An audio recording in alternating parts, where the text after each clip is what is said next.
Same situation లో అయితే నడుచుకుంటూ పోతున్నాడు కింద మా ఇంటి కాడ కూడా సేమ్ ఇలానే ఉంది. వస్తున్నాడు అన్నం పుణ్యం జరిగిన యాక్సిడెంట్ అయిపోయింది. ఎట్లా అయింది ఏం అర్థం కాకుండా.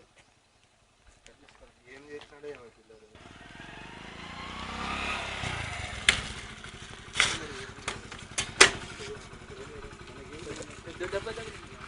పెద్ద దెబ్బ తలకు రక్తం కాలికి పడింది, చూసి పడింది. అంబులెన్స్కి ఫోన్ చేయండి. ఫోన్ చేయండి అంబులెన్స్కి ఫోన్ చేయ బాబు. ఫోన్ చేయండి అంబులెన్స్కి 108కి. ఎవరైనా అంబులెన్స్ ఫోన్ చేయండి.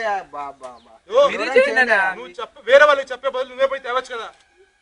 హలో హలో ఎవరండి? ఎమ్మెల్యే సార్ వస్తున్నాడు, పక్కన రండి. ఎమ్మెల్యే సార్ వస్తున్నాడు, లేండి.